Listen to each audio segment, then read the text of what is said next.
जय गजानन. तूळ राशीच्या जातकांसाठी सप्टेंबर 2026 हा महिना कसा जाणार आहे, काय घडामोडी घडणार आहेत या महिन्यामध्ये तुमच्या आयुष्यामध्ये हे आपण बघणार आहोत टॅरोद्वारे आपण गायडन्स घेणार आहोत, प्रिडिक्शन घेणार आहोत. सो त्याच्यासाठी आपल्या इष्टदेवतेचं नाव घेणं खूप गरजेचं आहे. तुमची कुलदेवी असेल, कुलदैवत असेल, जेही काही तुमचे इष्ट असतील त्यांचं नाव घ्या आणि आपल्या रीडिंगला सुरुवात करूया. आता आपण तुम्हीही घ्या, मी पण घेते.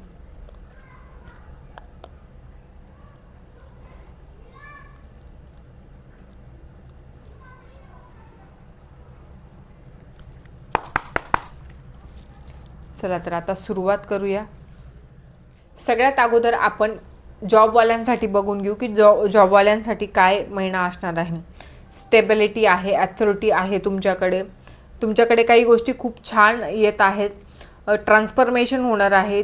छान काही गोष्टी तुमच्या आयुष्यामध्ये येत आहेत. ट्रान्सफॉर्मेशनचा महिना आहे. जे तुम्ही हार्डवर्क केलं होतं ना, कदाचित म्हणजे असंही असू शकतं ट्रान्सफॉर्मेशनचा अर्थ की म्हणजे इन्क्रीमेंट होणार असेल तुमची पोस्टिंग होणार असेल, किंवा तुम्ही जेही काही वर्क करत होते, जेही काही तुमचे थॉट्स तुम्ही सगळ्यांसमोर ठेवले होते, मांडले होते, किंवा तुमच्या थॉट्सवर तुम्ही जे वर्क करत होते की एखादी आयडिया तुम्हाला आली, त्या आयडियावर तुम्ही आतापर्यंत काम करत होते, तर ते खूप छान होणार आहे तूळ राशीच्या जातकांसाठी. तर छान होणार आहे.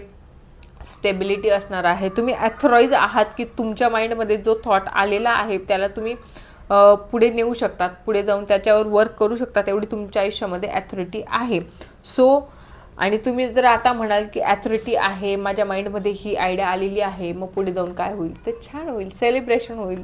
काय होणार आहे जर थॉट्स चांगले असले तर सेलिब्रेशन तर होतच, त्यात काही शंकाच नाही आहे. आता आपण बिझनेसवाल्यांसाठी बघून घेऊ. बिझनेसवाल्यांसाठी तर तसा महिना छानच आहे, चांगला आहे, पॉझिटिव्ह आहे, निगेटिव्ह नाही आहे. पण बघा, काही गोष्टी असतात की आपण अंधाधुंदी पुढे जात असतो. जे एक्सपिरियन्स नाही आहे एखाद्या गोष्टीचा, तुम्हाला अनुभव नाही आहे, आणि तरी तुम्ही म्हणता हो बघून घेईल, पाहून घेईल. असं असतं की डायरेक्टली ॲक्शन करायला जातात. तर ॲक्शन करू नका, थोडासा मागचा पुढचा विचार करून करा. कदाचित ना तुमचे पॅरेंट्स, तुमचे गुरुतुल्य जे असतील, तुमची फॅमिली असेल, हे तुम्हाला सांगत असतील, एखादी गोष्ट तुम्हाला समजावत असतील की हे करू नको बाबा, हे असं आहे, याच्याने प्रॉब्लेम होऊ शकतं. तर बघा, विशेष जे वडिलांच्या जागी असतील ना, किंवा वडील असतील, त्यांनी जर तुम्हाला या गोष्टीला नकार दिला असेल तर थोडं थांबा, थोडं विचार करा. म्हणजे आत्ताच लगेच करू नका, कारण कदाचित असं होऊ शकतं की पुढे जाऊन तुम्हाला प्रॉब्लेम्स येतील, हर्डल्स निर्माण होतील, किंवा असंही होऊ शकतं की म्हणजे तुम्ही खूप कष्ट कराल, पुढे जाताय आणि असंही असेल. असं म्हणतो ना आपण की इमॅच्युअर डिसिजन आहे हा तुमचा. ॲक्च्युअलमध्ये व्यवस्थित विचार करा, बसा एका ठिकाणी. तुम्ही म्हणाल की असं कसं, की एखादी आयडिया माझ्या डोक्यात आली आहे, तुम्ही असं कसं म्हणू शकतात की इमॅच्युअर आहे. तुम्ही स्वतः बघा, तुम्ही स्वतः थोडा वेळ देवाजवळ बसून तुम्ही विचार करा, मेडिटेशन करा की हा डिसिजन तुमचा इमॅच्युअर आहे की नाही ते. आणि हो, जे तुमची इंट्युशन येतील त्या क्षणी सगळ्या गोष्टींना बॅलन्स करा. मग फॅमिलीचंही ऐका, फॅमिलीलाही वेळ द्या, फॅमिलीचंही ऐका. ट्रान्सपरन्सीने सगळ्या काही गोष्टी करा. ट्रान्सपरन्सीने जर केलं, फॅमिलीलाही सगळ्या गोष्टी सांगत असले, सगळ्या काही गोष्टी छान म्हणजे फॅमिलीलाही सांभाळा. म्हणजे पुढे जाऊन जर काही प्रॉब्लेम क्रिएट झाला ना, तर हीच फॅमिली तुम्हाला सपोर्ट करेल. आणि जर तुम्ही फॅमिलीला सगळ्या काही गोष्टी ट्रान्सपरन्सीने सांगितल्या नाहीत, व्यवस्थित बॅलन्स केल्या नाहीत, तर हीच फॅमिली नंतर तुम्हाला दोष देईल. ही पण गोष्ट तेवढीच खरी आहे. सो ह्या गोष्टी तुम्हाला करायच्या आहेत. जर फॅमिलीचं ऐकून राहिलेत तर फॅमिलीचं काय, तर फॅमिलीमध्ये पण मग नंतर सगळ्या गोष्टी छान होतील. म्हणजे असा एक वेळ येईल ना की फॅमिलीज तुमच्या ग्रोथसाठी धडपड करेल. जर फॅमिलीला एकदाचं तुम्ही पटवून दिले की तुम्ही जे करणार आहात ते कसं योग्य आहे, काय योग्य आहे, किंवा तुमचे थॉट्स काय आहेत हे सगळं, तर परिवाराचा जर विचार केला मग तर परिवारही तुम्हाला सपोर्ट करेल. मग छान चेंजेस तुमच्या आयुष्यामध्ये येणार, ट्रान्सफॉर्मेशन होईल तुमच्या आयुष्यामध्ये. पॉझिटिव्ह आहेत, निगेटिव्ह नाही आहे. पण मग असं आहे की थोडंसं तुमचं इमॅच्युअर डिसिजन असेल की कुणाचं तरी बघून, हां याला ना ह्या बिझनेसमध्ये इतका फायदा झाला, त्याला तितका फायदा झाला, हे वर्क असं केल्यानंतर इतका पैसा मिळतो, ते त्याचं आहे, त्याला माहिती समोरच्याला की त्याने ते करताना किती म्हणजे कष्ट सामोरे गेले असतील, काय प्रॉब्लेम्स, काय हर्डल्स आले असतील. लोकांना सांगताना फक्त यस सांगतात की हो हो मी डायरेक्टली इतकं श्रीमंत झालं, आणि आपल्याला दिसताना बाहेरची फ्रेम पण तशीच दिसते मुळात. पण असं नसतं. आज समोरच्या व्यक्तीने काय स्ट्रॅटेजी यूज केलेली होती ही मधल्या छुप्या गोष्टी कोणी कुणाला सांगत नाहीत. ओके. सो तर तेही परिवार जे सांगतंय तर ऐका. परिवाराचं ऐकून चालले तर मी तेच सांगते की सेलिब्रेशन होणार आहे. बाकी तेही सेम गोष्ट आहे की फॅमिलीला कन्व्हिन्स करा, फॅमिलीला सोबत घेऊनच करा काही ही गोष्ट. सगळंच काही छान होईल, पॉझिटिव्ह होईल. मग इतकंही पॉझिटिव्ह होईल ना की म्हणजे ग्रोथ तर आहेच आहे, स्टेबिलिटी पण राहणार आहे. काहीतरी तुम्ही अचीव करणार मग ह्या महिन्यामध्ये. मटेरियलिस्टिक गोष्टीसुद्धा घेऊ शकणार, इतकं काही छान होईल जर फॅमिलीचा सपोर्ट घेतला तर.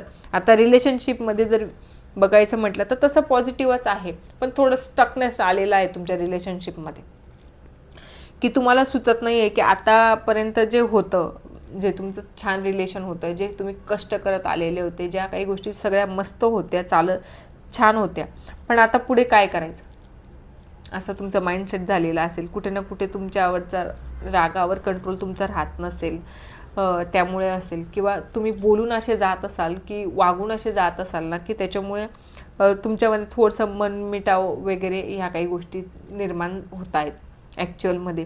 सो सेम व्यवस्थित युटिलाइज करा तुमच्या सगळ्या काही गोष्टींना. सो तुम्हाला असं वाटतं की म्हणजे स्टक तर झालेलंच आहे, पण मग कुठे ना कुठे असं झाले की तुम्ही तुमचा चॅप्टर पण सोडत नाही आहेत.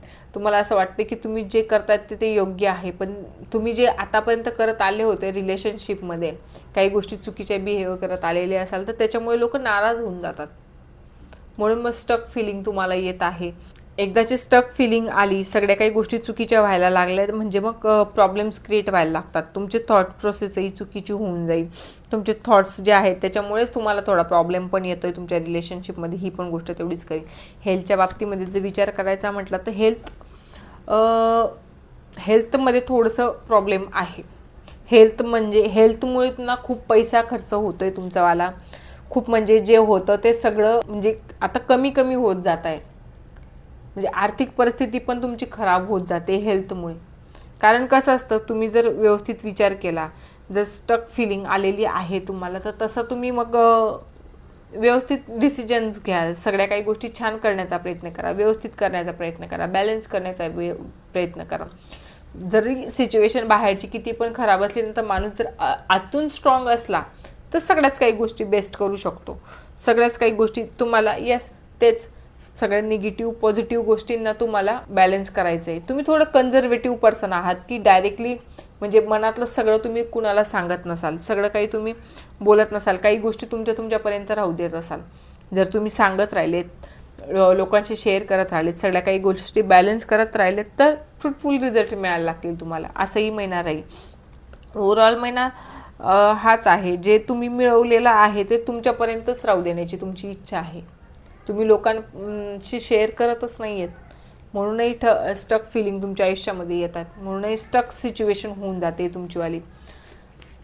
फॅमिलीला पण मग असं होऊन जातं की फॅमिलीमध्येही काही गोष्टी चुकीच्या व्हायला लागतात, बॅड इफेक्ट यायला लागतो तुमच्यावर. सो ह्या काही गोष्टी करू नका. सगळ्या काही गोष्टी बॅलन्स करा, इमोशनली बॅलन्स राहा. विचार करत असताना सगळ्यांचा विचार करा. तुमचे थॉट्स क्लिअर ठेवा, थॉट्स चांगले ठेवा. विशेष म्हणजे क्लिअर ठेवा. याचा अर्थ असा नाही की चुकीचे क्लिअर ठेवा, चांगले थॉट्स ठेवा. आणि ज्यांना पर्सनल रीडिंग घ्यायची असेल त्यांच्यासाठी स्क्रीनवर जो नंबर येतोय त्याच्यावर मेसेज करा. कॉल कुणीही करू नका. त्याच्यानुसार आपण अपॉइंटमेंट एक फिक्स करू आणि त्याच्यानंतर तुमची रीडिंगला आपण घेऊ शकतो की तुम्हाला जी ही पर्सनल रीडिंग घ्यायची होती. सो ही जनरल रीडिंग असते. जर पर्सनल विषय असतात भरपूर काही लोकांचे, रिलेशनशिप वगैरे बरेचसे काही प्रॉब्लेम्स असतात, ते यस या नोमध्ये घ्यायचं असेल किंवा गायडन्स घ्यायचं असेल तर त्याच्यासाठी. सो व्हिडिओ आवडल्यास लाईक शेअर सबस्क्राईब करायला विसरू नका आणि कमेंटमध्ये जय गजानन लिहायला विसरू नका. जय गजानन.